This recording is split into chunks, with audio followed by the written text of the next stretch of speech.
Hey, gang. I don't know. Every time I try to go on the air, I don't have a voice anymore. 11:01. It's Wednesday. Trump Translation Day. I know. What are we calling it? Translating Trump. That's it.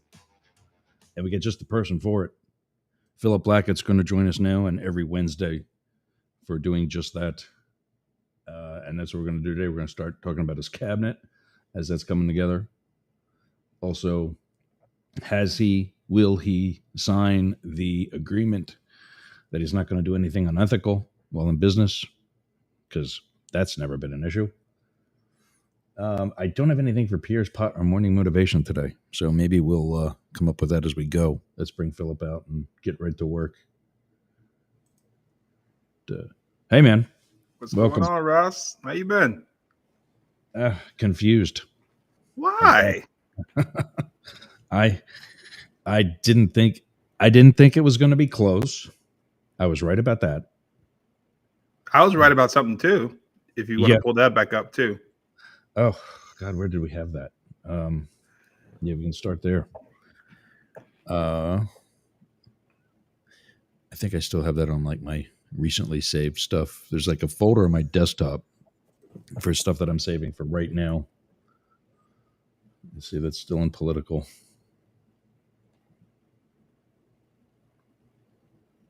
There we go. We can bring that up. So here's how things played out. And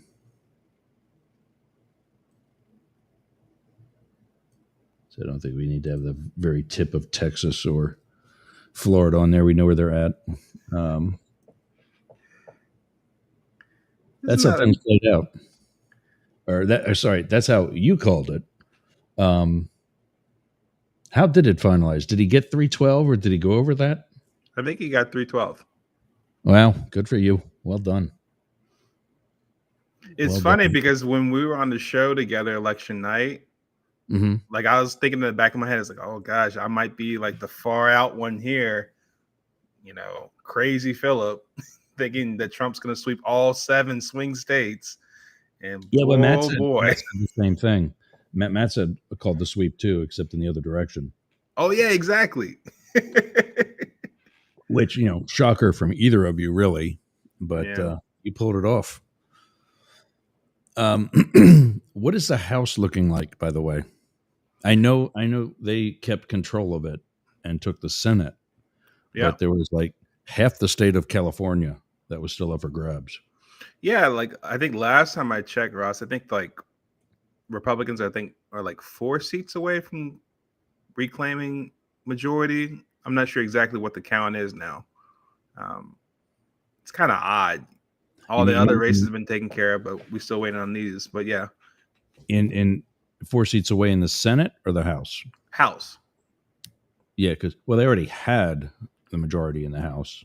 Well, as far as like keeping it, yeah, like Senate they reclaim, but House, can they keep it? So we have the trifecta. That's what people are predicting. Just trying to get it finalized. There's this dude. I wanted to talk about him more today too. I forgot about it.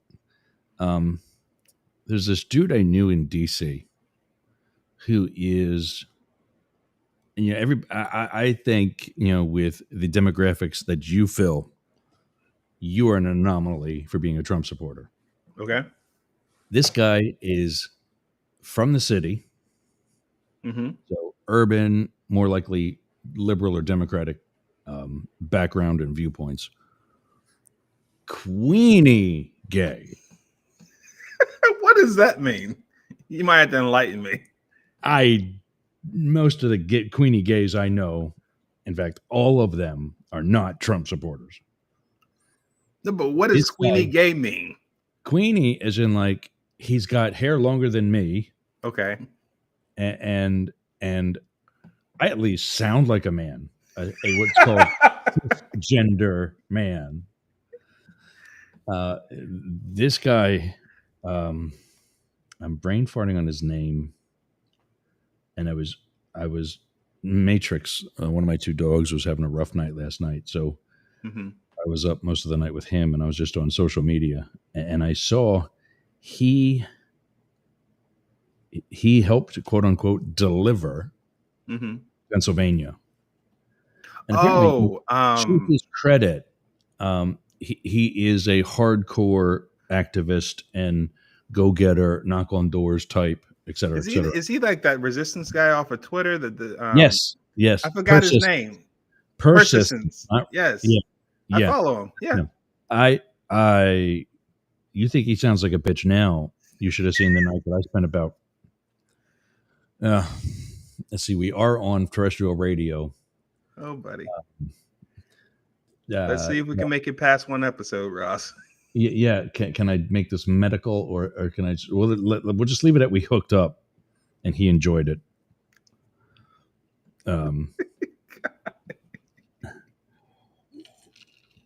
Anyway, let's do that. Today's Pierre's pot is going to go Scott. It's Scott something. Does that sound Yeah, right? that sounds right. Yeah. To long-haired Queenie Scott.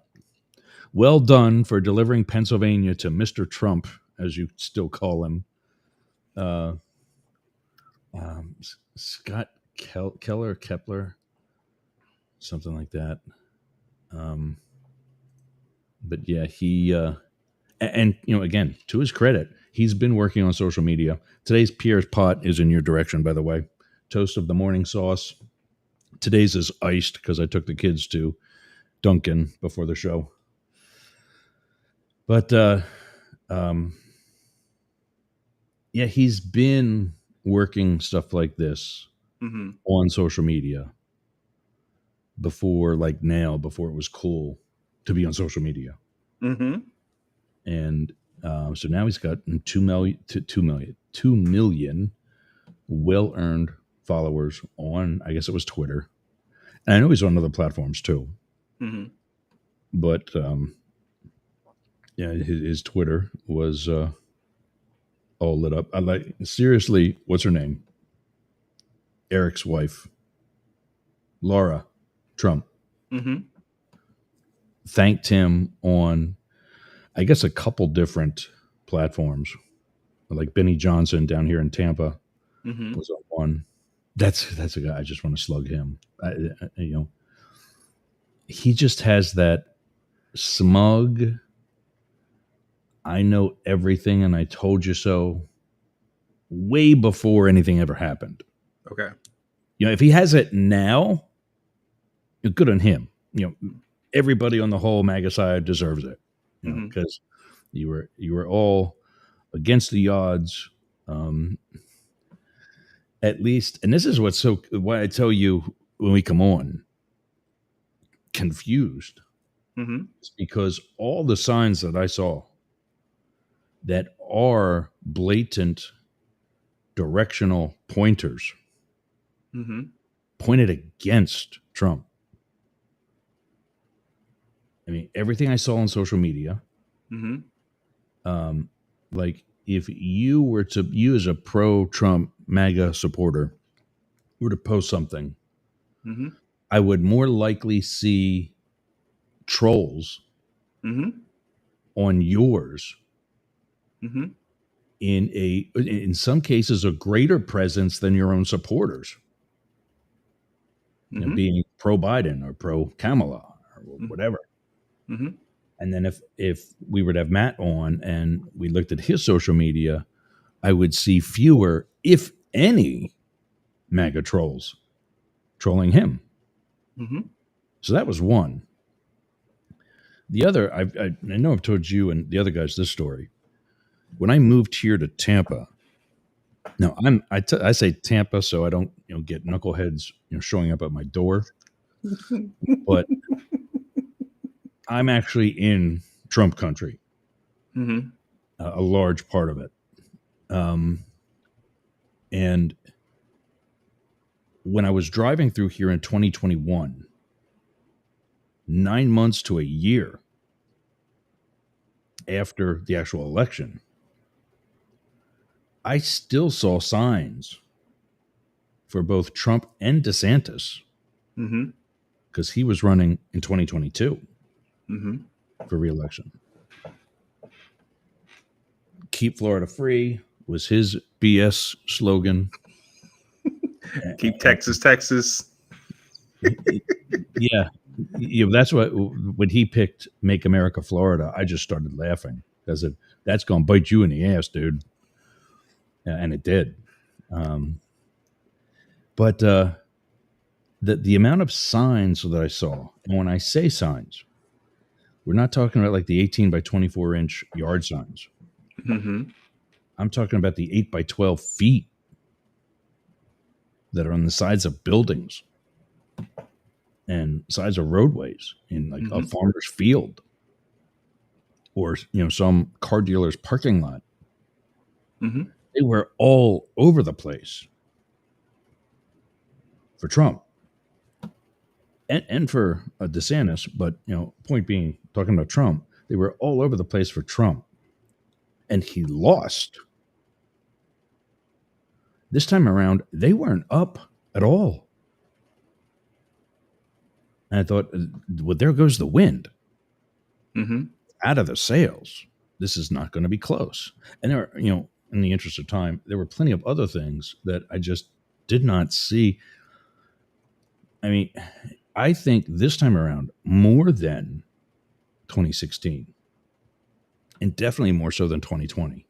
2020, he almost sounded like he wanted to be reelected. And I know as a fact, people close to him said he never wanted to be president in the first place until he became president. And that was more about, look who he cuddles up to. Putin, G, he strong guys. And he says that. With what he was saying this time, performing oral sex on a microphone, talk about Arnold Palmer. You couldn't tell me he seriously wanted to be reelected. And election night in 2016,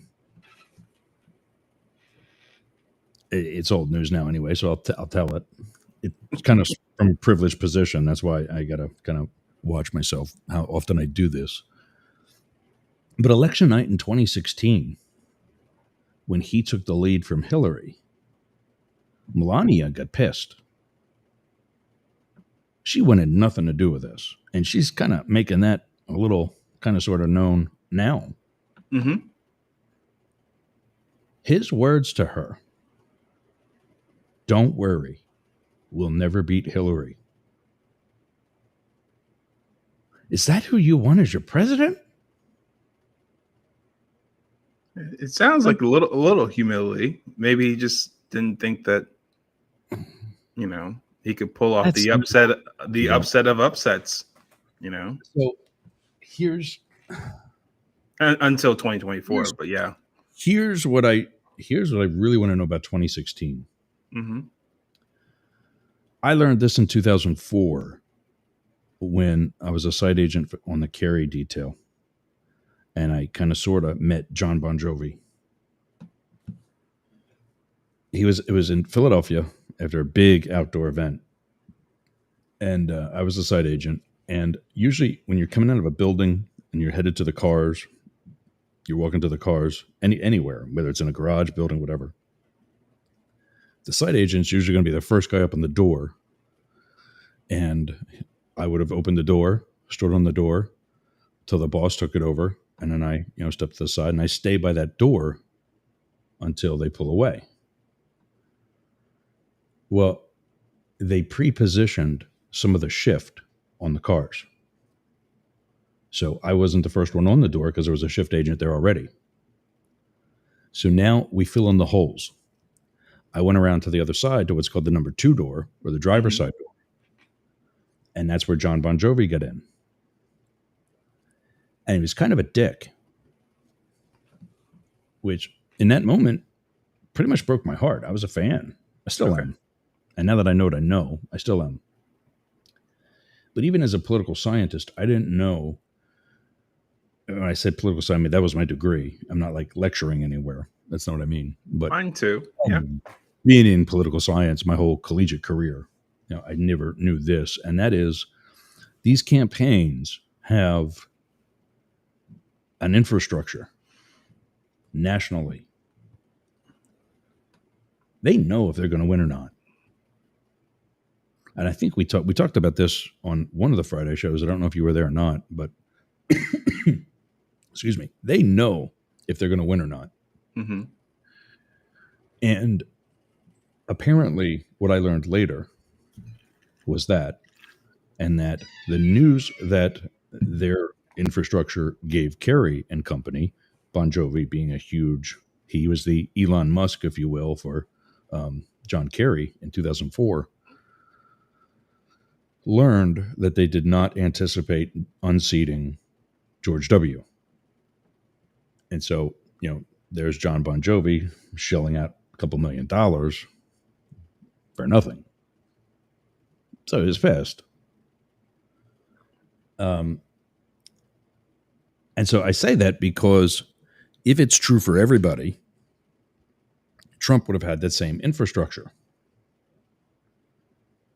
And he would not have had, if he knew the results in 2016 were coming, that came, he would have not have had the deer in the headlights look that he had 2 days later, or whenever it was that Obama had him to the White House.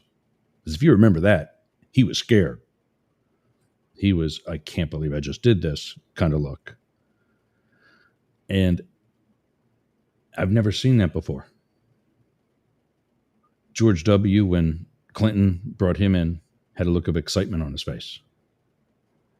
Bill was ready to get to work. Mm-hmm.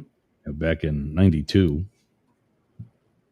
Obama was like, yeah, this is like my house anyway, type of attitude. Because I remember he said on Jay Leno, he said he sat down at the, what is the desk, Resolute desk in the Oval Office, spun the chair around like once or twice and said, this is kind of cool. And then got right to work. Yeah. But Trump looked scared. And so just, I don't have the infrastructure that any of these people have. Mm-hmm. But just the signs, I'm a poker player. Mm-hmm. I was a federal agent. I'm a BS detector. Mm-hmm. And I just didn't see this. I'm glad that it was decisive. By our definition, this was not a landslide, but it was decisive. And that's what I think the country needed. So that there's no question. Mm-hmm. If anybody cheated on this one, it's solid. So, it's let it go. It's decisive. And now we got to practice what I've been preaching. Come back in 4 years with a better, more experienced team and, have at it again, as opposed to trying to win now in overtime. Game's over. Mm-hmm. But yeah, very well done on your part. The 312 to whatever that number is to 26. Every time I turn my head and face more to this microphone, I should know better. That's why I got it. But yeah, 312 to 226. And I guess all the electoral colleges, was Arizona like the last one called or something? I think it was either Arizona or Nevada. My bet would have probably been Nevada. Yeah. And more when I saw the coloring of Nevada, more of that was actually blue than what I thought. The southeastern tip is Las Vegas, which is liberal. Mm-hmm. And that's got, just for numbers' sake, we'll say 40% of the voters in the state. The next 40% is in the rural part of the rest of the entire state, which is red. Mm-hmm. And then there's about 20% up in the northwest corner, which is Reno. which apparently is purple. That's the swing state, so to speak, for the nation of Nevada. Mm-hmm. And when it went red, Mm-hmm. but the blue from Vegas was much further north than what I ever would have imagined it to be. Like their suburbs there must be, wow, because it was like LA to San Diego long as far as, like a distance to Nevada. Mm-hmm. That the blue line on wherever I saw it, I don't remember anymore, but yeah, so that's where we're at. Moving forward, have you been following some of the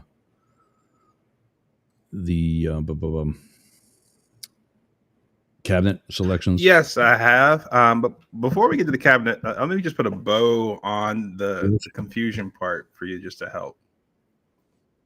Okay. So I think for me, I look at this election kind of like, so I used to play video games when I was younger, right? Sega Genesis, Okay. Nintendo 64, that sort of thing. And so, like, if you play like Super Mario or those type of games, you knew that to win the game, the full game, you had to beat certain bosses, certain boss levels. In this Okay. election, I think it was something similar. Like, there were certain levels that Trump had to beat that if you were going to win the president again against such huge odds, that's just what you got to have to do. I know we were supposed to come in together during the first debate, but I was traveling at the time with families. I couldn't make it. That You were I was moving moving here, to Florida, right? yeah, from up Yeah. north, and I look at that first debate or only debate with Biden as like one of those boss levels. Yeah, sure. Trump handled it pretty soundly. I think that was one that definitely sent a Right. clear message to people that later led to Biden being fill in the blank as far as what actually happened. I think it was a coup, but whatever the case may be, it's done now. But I think, Yeah, I don't call it. I don't call it that as much as a sit down. sit down. It's okay. Your time is done, sir. you Yeah, got yeah. I mean, like benched. an intervention. Yeah, kind of like an Yeah. intervention in that they sat to him and said, "Look, here's what's all over the place. If they did hide Mhm. it, then they need to say, we've done it for so Right. long, So I think that. Oh yeah. and you can't do it anymore." So I think that was one clear sign. There were a number of different signs. I'll only touch on two just for time purposes. The big one to me that I think was like the clear, like, I have a really good sense that Trump's going to win it, was Butler. When he gets When I shot, saw yeah, that on TV live, I looked at my wife and said, he won. If he survives this, he won. How do yeah, you survive an assassination attempt, get back on your feet, fists in the air, telling people to fight, fight, fight, get carried over to the hospital, survive that? How do you then lose to a stand-in? Like, yeah, like you yeah. really That's have to hate the guy, and the whole nation would have to really hate the guy to just say, look, my condolences and my sympathies for you almost losing your life, and I still don't like you, and I'm not like. I think that there was a sense of like a ground swelling that this guy literally, like, people like actually believe in themselves as like, this guy really put his life on the line for us. Like people say it yeah, sounds nice when he went to the court battles and that stuff. He went to the rallies and he said, hey, listen, the left is going after you. I'm just standing in the way. It sounded nice, poetic, cool. Yeah, until he literally yeah, took a bullet. And I think at that point, I said to myself, okay, I don't know if other people say it, but beyond the polls, I have a strong suspicion that that's going to help win it. The second one I will say is that string of events towards the end of the election. I think of it of the Al Smith You mean like the Madison Square? You mean like the Madison Square Garden rally? Madison Square. So I'm going to listen to you. They all happen around a sequence. I might get the chronologically wrong, but Yeah. the ones that noted for me: Madison Square Garden, Biden trash comments, Trump. That was Trump dumb. then capitalized on that with the trash garbage truck. McDonald's, French fries, the Al Smith dinner. That's already 5 events that happened within a short period of time. That succession of it leading up to the Joe Rogan podcast. When I found out that Kamala was not going to do the Joe Rogan podcast after all those events happened, I said to myself, yeah, that was a big that's call it. too. Because essentially what happened was he went off this whole narrative of the fake news media, and it sounds real petty, right? Legacy media, that sort of NBC, ABC, CBS, CNN, MSDNC, that sort of thing, right? Okay, that sounds real petty, given what happened in 2020. But I think how people covered those events going up to the election and it basically culminating in a Joe Rogan podcast, which I think at the time I watched it, all 3 hours of it, it was probably like 10 million views or something like that within like 24 hours. I'm not sure what the number is now, but it was up to I think before election day it was up to almost 30 million. So, and you're saying that just on the YouTube channel? On the YouTube. When I'll watch it on YouTube, because he's already, don't forget, he's also on Spotify, and that's his home, if you will. So what I'm trying to get at is, if you're going to discount one source of media, you got to move towards another one. And where since the whole media landscape, the media themselves are saying that the whole media landscape is so splintered, but there's still a growing place right now, and that's podcasts. And so he went, and I don't know if this was Barron Trump helping him with like going and do these different podcast shows and really like scheduling out that way. I've heard that. But Joe Rogan arguably is the top dog of podcasts. So when you're having all these different events leading up where he's just getting all this attention, this press, it's favorable, it's catchy, people remember it. No one's remembering Kamala's speech at the Ellipse or Eclipse or something like that because of all this stuff that's happening. It's just Trump. It culminates with him sitting with Joe. Tens of millions watching it and listening to it. The invitation goes to Kamala. Hey, you can go to ABC or CBS or that sort of thing, but you have an opportunity to come with us. And for whatever reason, she doesn't get on Joe Rogan's show. I've heard where Kamala's team was like, yo, you have to come to us. We're not going to you. We're only doing an hour, not 3 hours, or we're going to have it scripted. I don't know. I wasn't in the room. All I know was she didn't do the show. And I think at that point for me, that was the second one for me that on the tail end of all those events, Ross, after that Joe Rogan podcast, I said to myself, get ready for election day. It's gonna be a win. I just didn't know it's gonna be my prediction, right? All 7 swing states. I just had a real good feeling that this was gonna be Trump's to win. Right. Yeah, I think my mistake was I did what so many Trumpers have done over the past 8 years, and that's I dug my heels in. And for me, it didn't work out. And just like for Trumpers, it didn't work out in 2020. For me, I got too focused on my own passion, wanting her to win, that I stopped taking the objective look that I had been taking for the past 8 years. And that bit me. He has, I just went off of it because I'm looking him up on Spotify right now. I don't know why his actual podcast is not coming up. But Joe Rogan Radio, this is Joe Rogan. That's his albums. Oh, there we go. Scrolling through here, Sons of Fetterman, more episodes.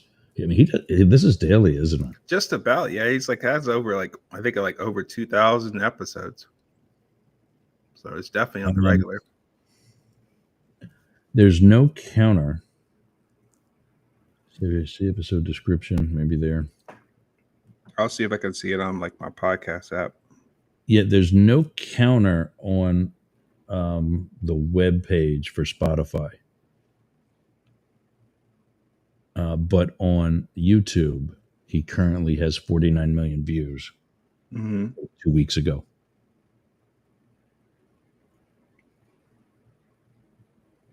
Yeah, I can't see views on mine, but yeah, like his latest episode was 22 hours ago, episode 2,227 with Adrian Iapolucci, someone I have no idea who. Yeah. See, here's my point. Joe Rogan Experience number 2216 with Luke Bryan, popular country star. 567,000 views. Not even a million. Yep. Elon Musk, 16 million.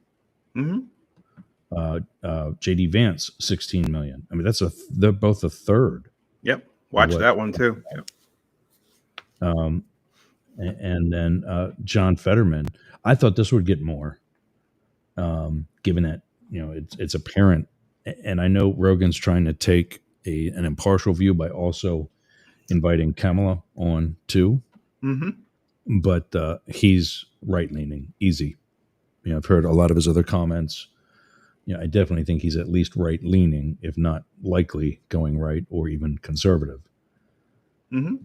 So I thought John Fetterman would have got more than 1.8 million views from 2 days ago, given that he's one Democrat, so opposing side, but also kind of rebellish like Joe Rogan is. Yeah. So there's probably like a bromance going on there, as well as there's a disagreement. Yeah. Speaking of which, I would add one more event to that Kamala Trump thing that made me feel good about it too. That's related to this. Kamala's interview with Brett Baer from Fox News, because the thought there would have been, it was a curtailed interview. It was pretty much like, okay, you got this much time and that sort. It was based on their rules and that sort of thing. But I at least give her credit to be on a show that gets her exposure to a different demographic and a different audience. Oh, yeah. Which, to your point with John Fetterman, is like, even if Joe Rogan is leaning more conservative, more right, it helps Fetterman to get exposure to that sort of audience where people can know him. Because over the course of 3 hours, you can't go off of the script the whole time. You're going to get to know the person for sure, right? They don't just fill it with just nonsense the whole time.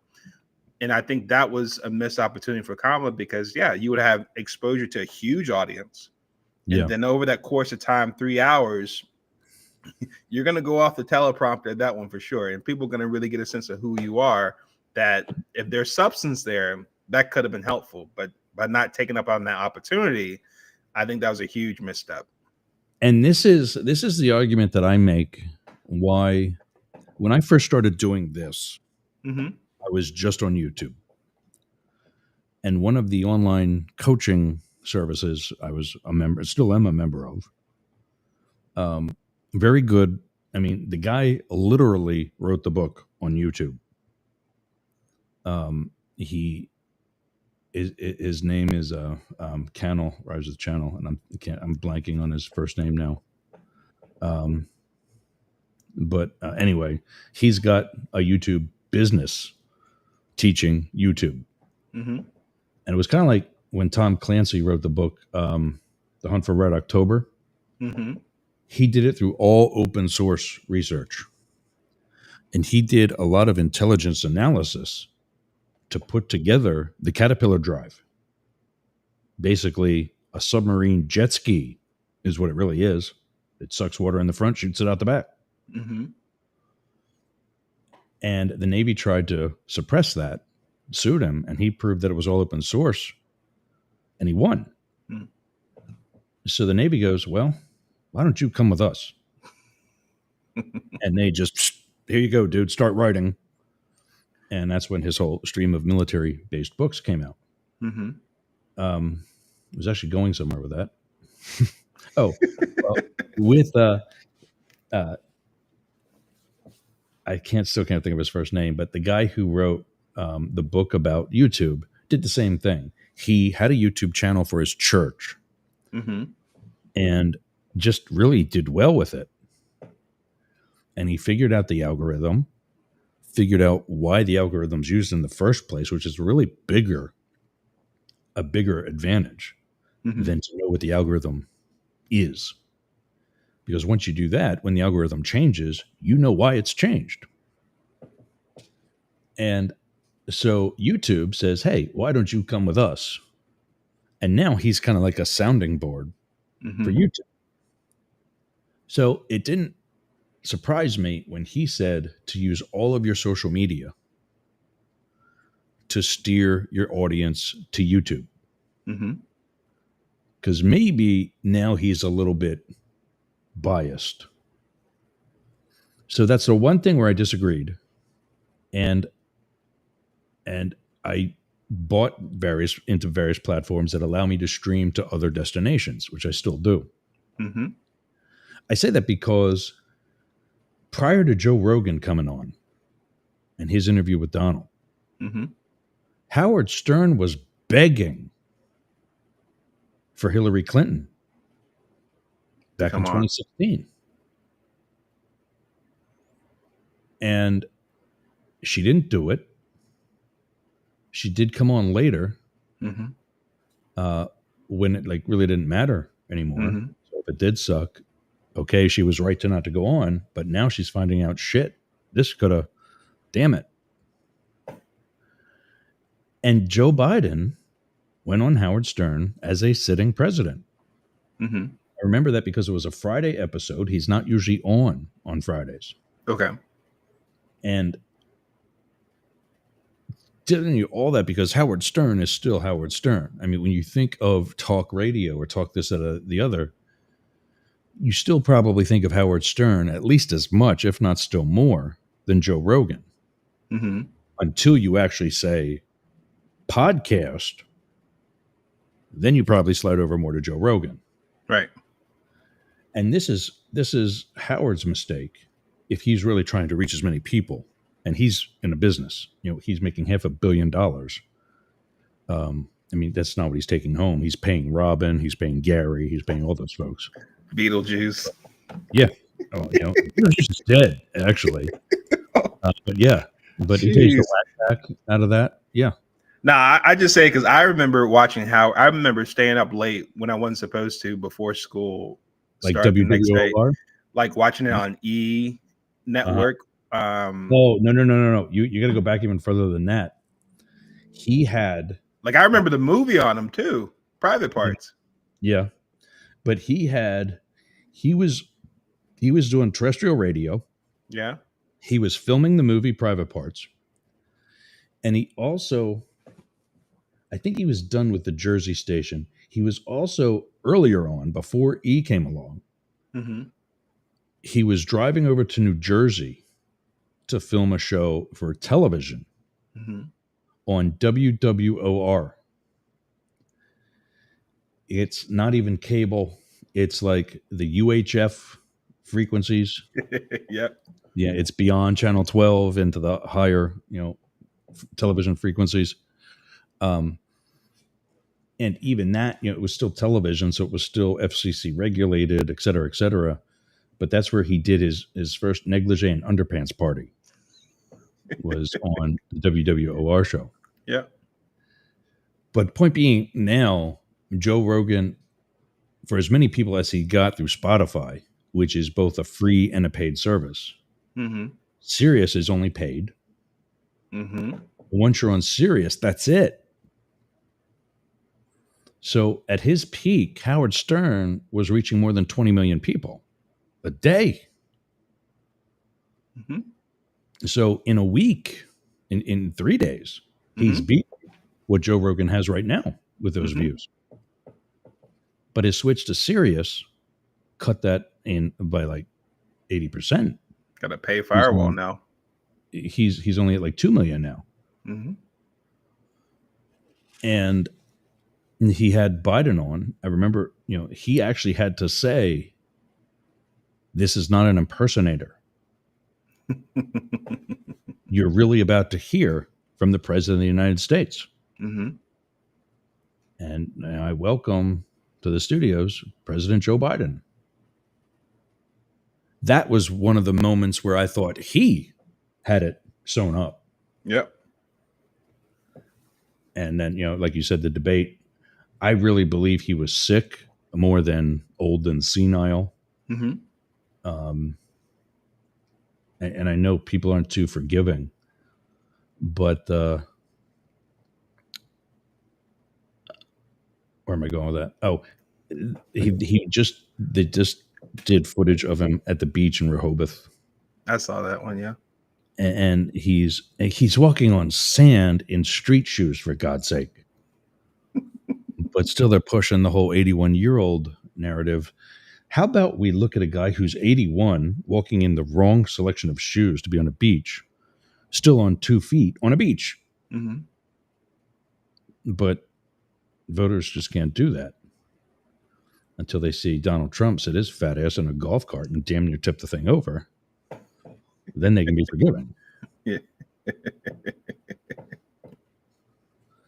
So, anything else for that? We got to take a break soon, and we got to take a break. And I want to get your take on some of the new appointees.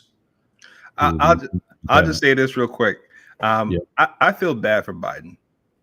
He's kind of like the grandpa that you want to see go out to the sunset on a better manner than he's currently going. Whether it's debate or how they did with him afterwards, how they talk about him now after the loss. Just listen, when it's all said and done, like clearly after January, this is probably gonna be the last we see of him publicly. Oh yeah, there's no reason. He's not going to keep reappearing every 4 years like Obama. We'll just say that. That's a whole nother topic. But I feel like for what it's worth, his career and that sort of thing, I feel like he should have been taken care of better. Yeah. I really do believe, whether you're for or against Trump, there were changes he made that if it didn't set the country in the wrong direction, it set the country in a different one from what the Democrats wanted. Mm-hmm. So the work Biden had to do in these 3.5 years to affect those changes and get accomplished what he did, not having control of both sides of Congress for the entire time, mm-hmm. I think is still going to go down as something that's remarkably done. And I think a lot of people are going to say that they were corrections as opposed to changes. Because whether he was bad or not, Trump tried things that just he refused to admit didn't work to the degree that he wanted it to. Or else he wouldn't be talking about trying to do it over again. Right. No? So, yeah, I think, and lastly on Biden is he's been in federal public service for as long as I've been alive. Me too. I know what 21 years did to me. He's got 53. 8 of those were not as a special agent, but as a vice president, and 4 as a president. That is not easy. That is not an easy life. And so has he slowed down since, whenever? Oh, yeah. But what's fascinating to me is that nobody wants to see that Trump has done the same thing. And you might not think, but I think he's a mess now. Wait till 2028 when he thinks he's still only in his first term. And that's all the more reason when 2028 comes around, Ross, give the man his flowers, bid him adieu, thank him for his time, rides out to the sunset too. But is he going to try to stay around like he did in 2017 or regular 2021 rather? I mean, he can't run again. He was escorted from the White House. Mm-hmm. Little known fact, he was taken out because he did not want to go. And when I was the site agent for what I was hoping would be his last inaugural ball, Mm-hmm. because it was his last inaugural ball in the first term. Yeah. And soon after that, his administration did something crazy. And I ran into my site counterpart, the staff counterpart that I had, I was in charge of security. He was in charge of logistics for the event. And I said, Luke, what the hell? And he said, you think that's crazy? Wait till you see us in our second and third term. And he said that as serious as the last breath of a heart attack. Mm. I'm like, what? He says, we're going to be around for a while. And I'm like, oh, wow. Anyway, we'll talk about the cabinet, 99.1 WDJY. It's up the middle. Translating Trump. Wednesdays. Where's my videos? There we go. 99.1 WDJY. It's 11:47. We'll get this squeezed in, or we'll finish it up. We'll be back after this. Hey, gang. Does your house smell nasty? Do you want to freshen it up a little bit? Go to aromabypeter.com. Check out all of Peter's candles. It's what we burn here in Studio Yergs. I'm burning right now leather scented candle. That's right, leather scented. So go to aromabypeter.com/Yergs and check out his candles today. I'm Jane Stahl, retired English teacher, and with my BFF, Susan Bebeck, we manage Studio B Fine Art Gallery in Boyertown, Pennsylvania.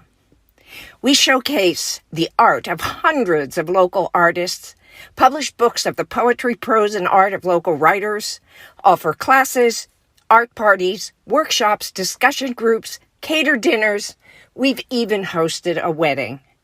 And we're here to be the go-to place for friendship, learning, and fun in our community.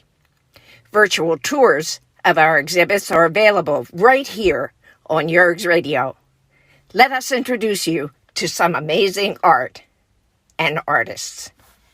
Check out Jane Stahl and everyone at Studio B in Boyertown, Pennsylvania. Please visit our YouTube channel, Talk TV 24. How's your website doing? I'll tell you how mine's doing. It's awesome. Yergs.com is gotta be the best website for anybody in podcasting or any sort of broadcast solo journalist like me. How did I get that? Limit Break Digital. Limit Break Digital did my website with Yergs.com. They did YergerGroup.com. They take care of my marketing, my branding, and help me get the message out to you. Go to limitbreakdigital.com/Yergs for 10% off your next project. That's a $3,000 site, Yergs.com. And you can get 10% off that by just going to limitbreakdigital.com/Yergs today. Talk to Jay. That's my guy. We all got a guy, and Jay's mine. Limit Break Digital. All right. Momentum. You getting back into the gym like I finally am? Getting my fat ass back in. Build that momentum. Momentum, fitness, and wellness. Bayonet Point, Jasmine Estates, Hudson, right on 19, just north of the U-Haul Center. Right in Jasmine Estates. Build that momentum. All kinds of new equipment, upgraded equipment, more space, indoors and out. CrossFit. What are the plunge tanks? The cold plunge, sauna, better stretching area than before. You're not going to get a dumbbell to the head by some dumbbell like me. Build that Hernando beach body. Keep that Clearwater St. Pete beach body by building that momentum. That momentum. Fitness and Wellness. Go to momentumfitnessandwellness.com. Sign up there. Go to the front door of the place. Sign up there. Just take your phone. QR code. Boom. Done. You're in. No more tags. 24-hour facility. Build that momentum. Go to momentumfitnessandwellness.com or stop in. See Anthony. That's my guy. That's my thing. That's my guy. We all got a guy. Anthony's mine. Momentum, Fitness, and Wellness. We got 8 minutes. Let's bring Philip back out and talk about the cabinet. There we go. So here's some of his picks. That's a YouTube search or I had some of these up. Yeah, here we go. Any that you're scratching your head over, or are you liking them all so far? So far, I like them. I think I was probably the most pleasantly pleased. I feel good for the guy. Like genuinely happy for the guy. The first one you're seeing on the screen here, Pete. Yep. Like, I've only seen him for like less than a year on TV and that sort of thing. He just seemed like he was just a good guy, knew what he was talking about, that sort. I was just genuinely very excited and happy for him, given his story. I've heard a lot about Christie with Homeland Security. I didn't know that there were that many agencies and that many organizations within the Department of Homeland Security. Yeah. And so I've heard a lot of people saying that she's definitely going to have her work cut out for her. I think it's helpful that a governor's coming in, because you kind of thinking to yourself, okay, you kind of have a number of different branches, agencies, and organizations to run the state. So you thinking that should be easy, or at least a doable parallel to doing something like Homeland Security. But that was one for me. I was just like, that if you can handle that one, boy, I tell you, that's going to be really impressive. And it's not because of its founding, when it was founded, it's not as high up as defense or state as far as being in the line of succession. Mm-hmm. It's last for that reason, but it's still considered to be one of the more important. Like, as much as it probably should be at an undisclosed location, it's one of the positions that's always at the State of the Union because it's high enough ranking. Mm-hmm. I think it's actually one that should not be at the State of the Union because of how serious it's at least considered. Mm-hmm. Like state or defense, they're next. After the vice president, they're next. Yep. So,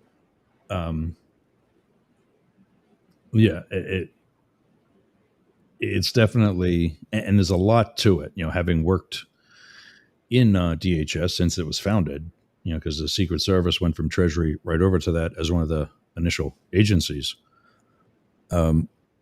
It makes me realize the Secret Service was always in Homeland Security. Okay. We were put in the Treasury Department because that's all there was at the time, and we were formed to investigate money, counterfeiting. But we were really protecting our nation's financial infrastructure. And we were securing the homeland without even knowing it. And so we were always part of Homeland Security. And knowing who's there now, FEMA, Mm-hmm. which, by the way, is more than just, they do a lot more than just show up at your door when it rains really bad. Mm-hmm. FEMA can be a badass agency. I sat in on one of the briefings that a friend of mine who had retired from the Secret Service was I don't know what they're called. He's like the deputy director. He was like the vice president of the FEMA. Mm-hmm. He was essentially the guy that made it the badass agency that it is post Bush administration and that debacle. And he was getting briefings from the flu to terrorism to the weather, because hurricanes and avalanches and blizzards. Because now they're naming winter storms. When the hell did that start? Yeah. But now they got names for, this storm out of the Arctic and whatever. But I'm telling you that because there's a lot of badass agencies that people don't even know exist Mm-hmm. that are part of DHS. And so she does have her work cut out for her. I, too, am glad to see that it's somebody from an executive position as opposed to a senator. That's always the debate. This senator running for president and this governor running for president. Yeah. What experience does that senator have that the government doesn't kick their ass in? My question is with Pete. He's going from wherever he was in the chain of command when he was in active duty Mm-hmm. to Fox News, Mm-hmm. top dog. Mm-hmm. That's one that I'm kind of praying for because I'm really wondering if he really does have the experience he's got the exposure. Mm-hmm. Being on Fox News, he's got the name recognition. Right.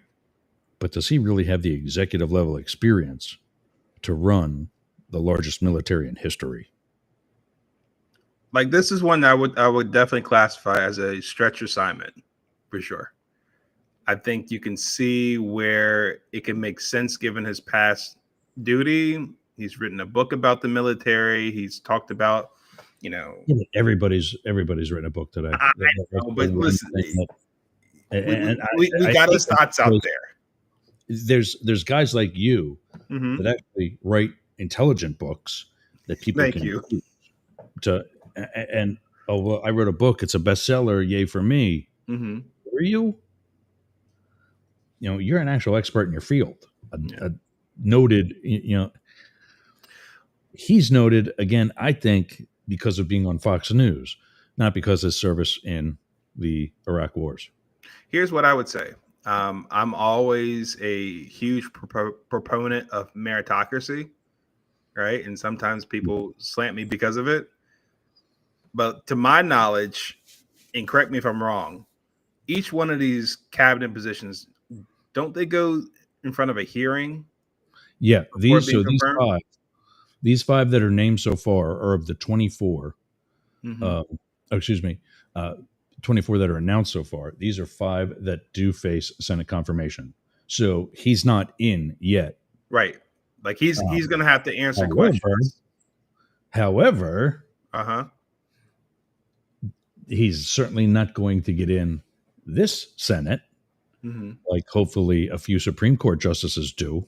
Mm-hmm. So the Senate that he's going to go before, it's probably going to be very Republican anyway. You talking about in January? Yeah. Mm-hmm. I was just alluding to the fact that, listen, I acknowledge this is going to be a stretch assignment for him. I think it's worth the not the gamble, but at least the opportunity to see, hey, you go in front of a sitting hearing, you're going to have to answer some questions. You're going to have to lay out your plan. You got to prove to people that you can actually do the job, to give people confidence to let you do it. Let's see how it goes. I definitely think he has his work cut out as well. In a little bit of time we got left, Ratcliffe is for the CIA. He's already been the director of national intelligence, which is kind of a step down now, isn't it? So going from national intelligence to CIA, as that being a step down? Yeah. So the DNI, the intelligence czar, as it was once called, is in charge of the entire intelligence community. Secret Service, FBI, CIA, DIA. Includes the CIA. Okay. Yeah. Yeah. Mm-hmm. And in all actuality, that was the director of the CIA. Mm-hmm. Hence the name Director of Central Intelligence was what his actual or her actual title was. Yeah. So I thought it was redundant when Bush brought that in. But Ratcliffe has been in the intelligence community before, so at least there's some experience there. Zeldin is a head scratcher because when ExxonMobil scratches their head at it, like this guy might be a bad choice for the environment. Mm-hmm. That's Exxon talking. Mm-hmm. They don't exactly care much about the environment. Nah. Yeah, I don't know too much about Lee, so I can't really comment that's much on that one. Elise Stefanik for the UN. Another, what's scaring me is that she emerged as a key ally during Trump's first impeachment proceeding. She has minimal experience in foreign policy and national security, but she was also. I did this just. I thought she was also one during that voted against confirming the 2020 election.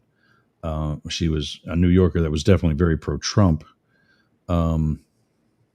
Like Elise is the one out of those five that I wouldn't necessarily say is a head scratcher. I definitely would say I'm curious. Yeah. Why this position in particular you want United Nations? Can you give me like a sense of what's the story behind why you feel like you could do this?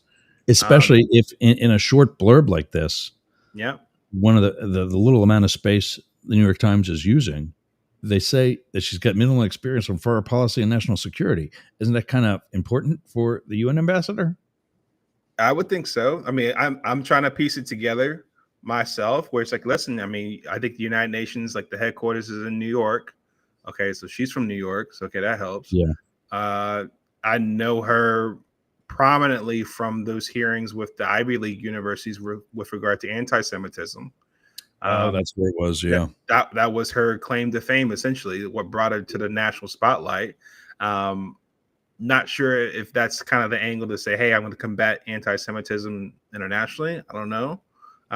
Yeah, I think there's still a question mark in my head to say, hey, help me make sense of it. I don't know. Help me make sense of it as far as why she would be right to go for the United Nations. But then again, we also had Nikki Haley be in this position too. Yeah. What is she getting anything yet? Oh, Nikki Haley? No. Yeah. So they came out with an announcement that both Nikki Haley and Mike Pompeo will not be invited to serve in the administration coming up. Yeah, that's what I thought. So she will be doing her own thing. Yeah. Here's one that the SS is alive and well. Thomas Homan.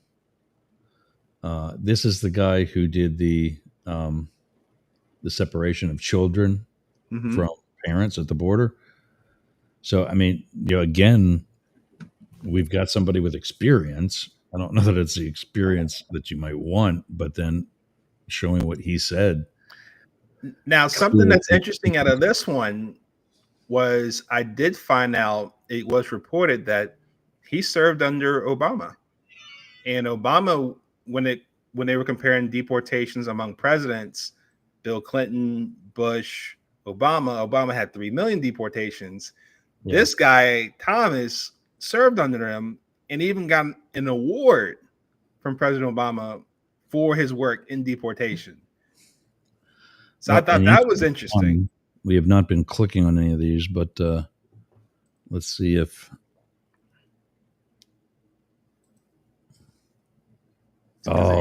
it's the New York Times. God damn it. Yeah. So I can't go... It's a paywall? Got him.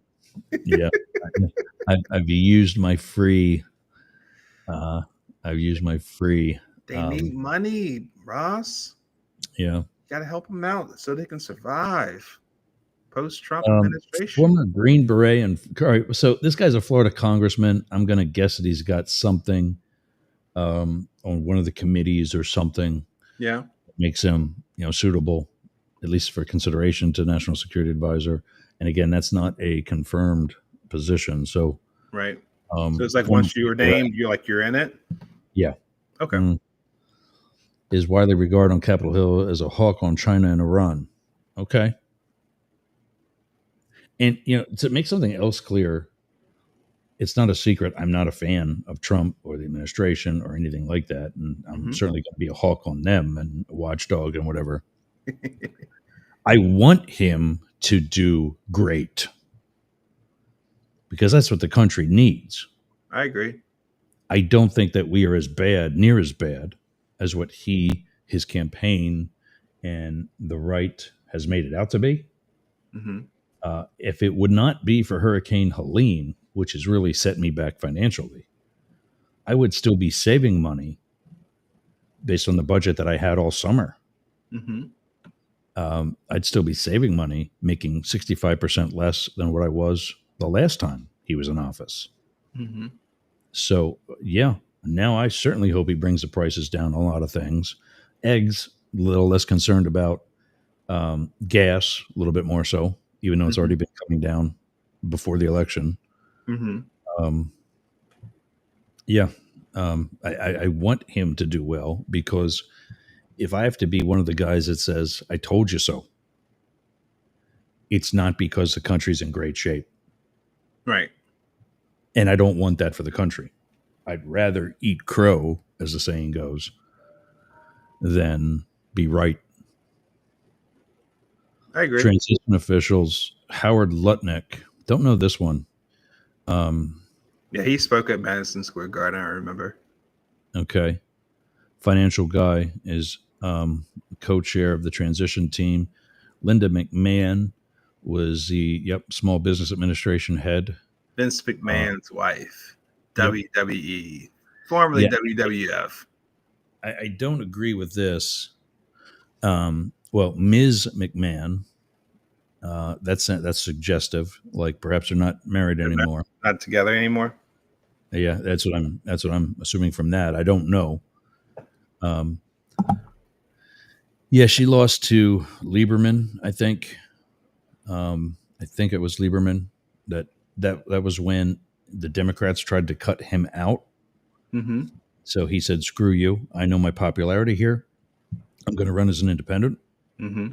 Won. But it says former executive professional wrestling empire that she founded with her husband. That's not true. She may have developed it further with her husband, Vince McMahon, Right. but he got that from his dad. I remember because I watched Mr. McMahon, the documentary on Netflix. Yeah. I watched him when he first took it over back in the WWF.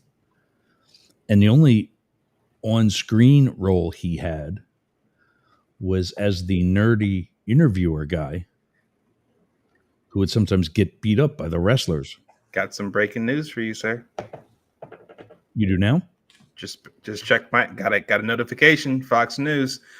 Oh, Fox. Do you want to put it up? Do you have it? Can you share it somehow? Or Fortunately, I can't unless I can flip it here.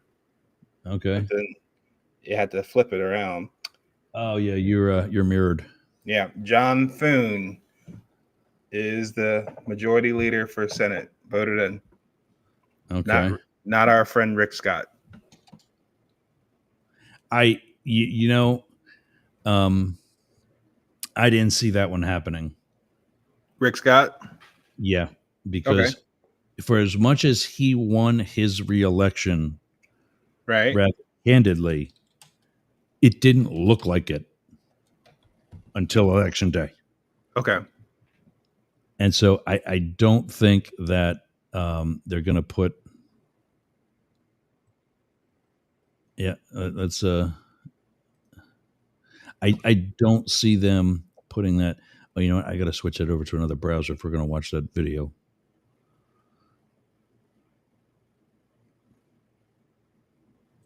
I think that's the one. And that's interesting too, because the winner had to get at least 27 votes. It was a 3-man race, and 53 people had to vote. Did McConnell not run? He's stepping down, I believe. But again, was that he's stepping down, or was he had a ladder taken out from under him? Oh, that I don't know. I can't confirm.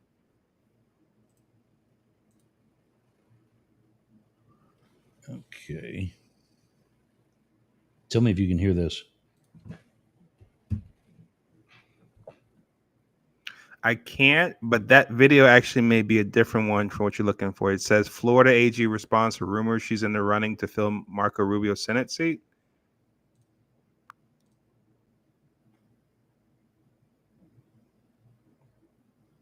I'm not getting any audio either myself, and it's not muted. That's weird. Okay, well, clearly that's not the right browser. Yeah, I think it might be a different video altogether. I don't think it would be related to the news that came out. It was kind of one of those related videos, I guess I would say. Really?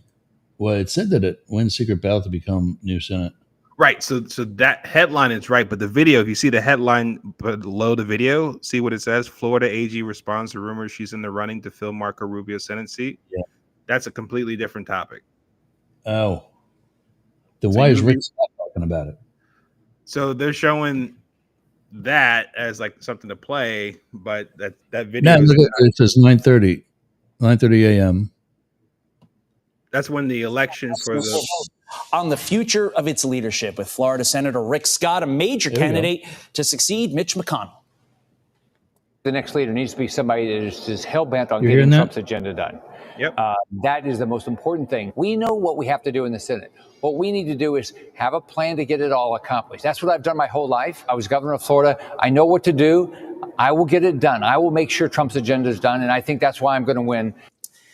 And this as fellow Floridian and Senator Marco Rubio expected to be chosen for Secretary of State, leaving his seat vacant. Florida Attorney General Ashley Moody, reportedly a candidate to take that seat. She joins me now. AG Moody, are you interested in filling that Senate seat? And if so, what would your priorities be as senator?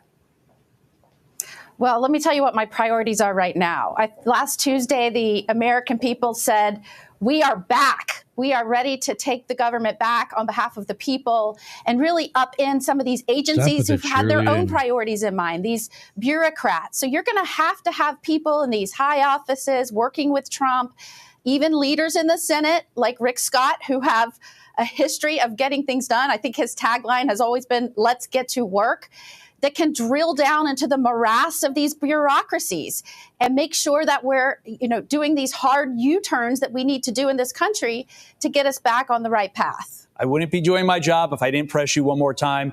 Do you want the job of Senator A.G. Moody? I am, as some of your stories this morning are following some of the things we're doing in Florida. That means holding a FEMA accountable, making sure the FBI is allowing Florida to investigate the assassination of Trump. I have my hands full here as Attorney General, and I'm incredibly focused on this job, working on behalf of Floridians, making sure I'm protecting the autonomy of this state and pushing Washington out of our business and holding them accountable. Of course. All right. It's related to the cabinet.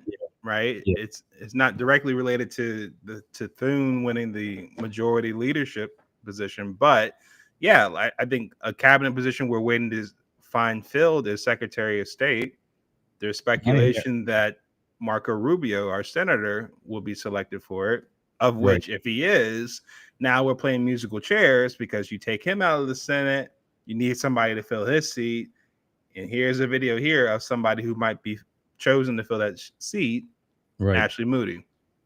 Right. I don't know who this guy is down the bottom corner of your screen, but his hair looks like mine. Oh, yeah. I think his name is Dowdy, Trey Dowdy. He's a character. Yeah. It looks like he's dead. Anyway. All right. Well, we are late. My son's late too. It's his birthday today. We're going to go get him an airsoft rifle. Happy birthday to him. Yeah. I got at least a half hour till he's here. There's an airport right across the street from his college campus. I'm looking at it. We follow each other with GPS on our phones. Oh, nice. Just in case ever anything. Mm-hmm. But, all right. Well, 99.1 is already signed off. So is America One Radio. It is 12:15. But I will see you again next week. Absolutely. We made it past the first episode. Yeah. Well done. Good to have you. Do you have like a website or anything you send or a That is not what I wanted to do. Tell them your link. Tell them your website. What I was going to say, instead of Trump Translator, everybody knows who that is now. I was going to say, if you got something. Oh, I'll think about it between now and next episode. I'll let you know. Yeah, if you got like one guy I used to follow says anywhere you want to be at Anthony Hotels. Anthony Melchiori has the same handle for all of his social media. So, but now I just send people to yergs.com or to mastiff.media. And I put the whole HTTPS : / because nobody knows that .media is a ending for web addresses like .com and .net and .whatever else. You can get all of our show notes to include today's and other info at both those websites. Actually, the show notes are just at yergs.com. If we don't have anything there that you're looking for, I still have them. It's just not on the website. So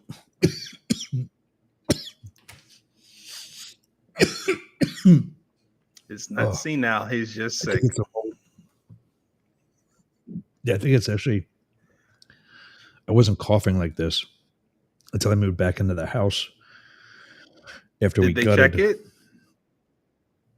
No, I got no place else to go. That's one of the reasons why I'm so financially strapped right now, is because I was spending more than $100 a day of my own money for ice, gas, food, because I had to keep living out of the back of my van.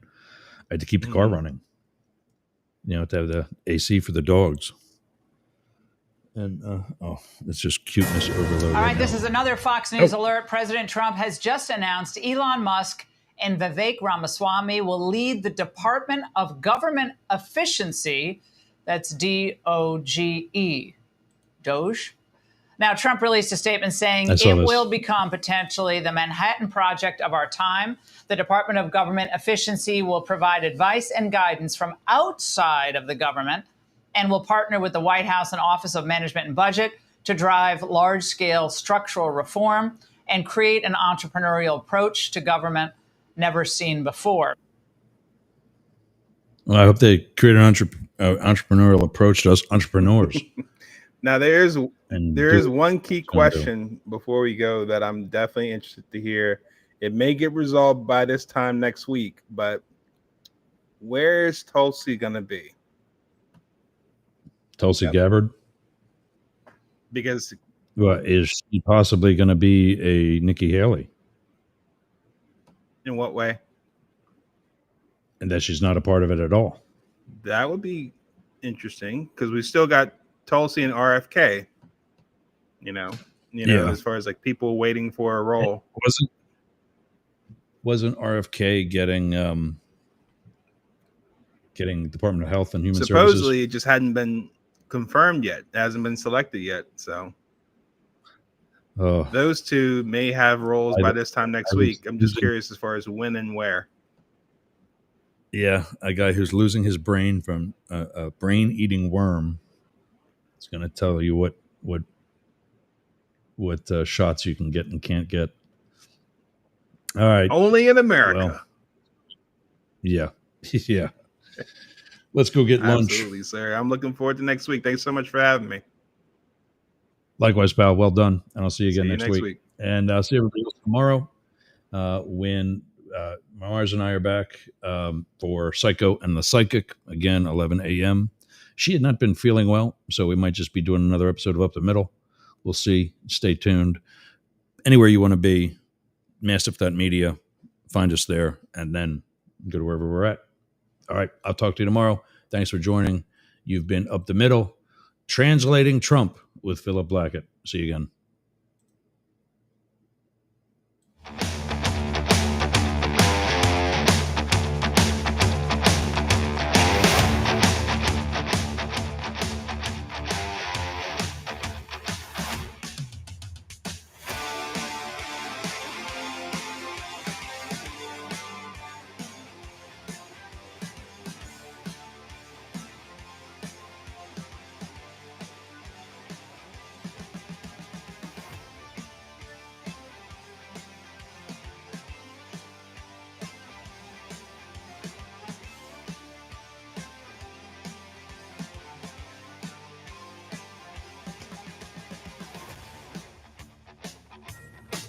another